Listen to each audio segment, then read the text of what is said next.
welcome to another episode of the Tejano Traveler. I'm your host Wally, and today we are on the Texas Tropical Trail. We are in the valley in McAllen at the Gelman Stained Glass Museum. Now, this glass museum is an amazing place to go and visit. It's located right next to the Basilica de San Juan. So, if you're there for a religious visit, stop on by. It's an excellent place to go and see some of this awesome stained glass art that has been collected by the Gelmans. And just look at that big old hallway. You get to see some amazing artistry. They've been collecting it from different places. You do have to register for the tour though, so you can't just show up and say, "Hey, I'm here to see the place." No, you need to buy tickets, go online, select a time, and all that kind of stuff. So don't forget to do that. But I was completely amazed coming here. I thought there'd be like maybe 10, 15 stained glasses, but no, it's like a whole huge thing.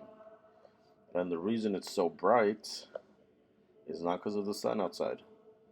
Each of these stained glass panels has a panel of LED lights right behind it, so it makes it glow, and you can really get to see the details of the stained glass. So it's pretty awesome and amazing.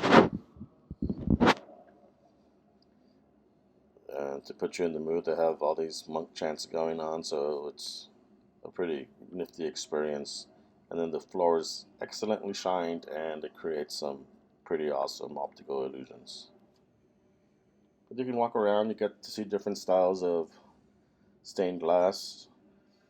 I myself like the more narrative type of stained glass as opposed to the decorative.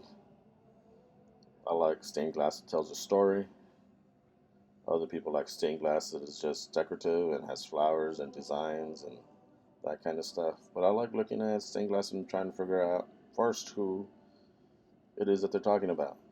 I mean, I've read the Bible a couple times. I like to believe I know certain characters from the Bible. So sometimes I look at something and I'm like, oh, I know who that is. That's from this story or that story. But so many of the pieces from stained glass are apocryphal stories, which means that they're stories that would be told back then to the people, but not necessarily in the Bible. So it's kind of cool seeing that they would record those stories onto stained glass and not just rely on the Bible. But usually, when you look at stained glass, you can sort of tell what story it is they're trying to tell. Um, that one, I do not know what story that is. See, so I'm not that smart, I guess. But this was just your typical angel holding up a sun. But some of the pieces are huge, just like this one, and it just makes me wonder how it was that they were able to preserve all the stained glass. Not only preserving the stained glass, but why would anybody want to get rid of it? I mean, is it from churches that were redecorating? Is it from churches that were defunct and moving or closing? And so people were like, hey, come buy our stained glass. And I guess there's stained glass buyers out there. But these pieces are amazing. They're huge. The paneling is excellent. I like seeing the different colors and everything. And I like it when they all tell a complete story, even though there's like 5 of them. So it's pretty cool seeing that. And like you said, you can start to tell the difference between the styles. Sometimes they're very rigid poses, sometimes they're very lifelike.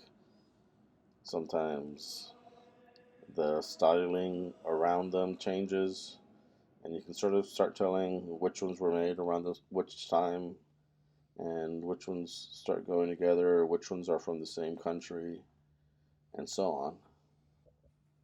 And then you see some of the older ones, which are also pretty cool.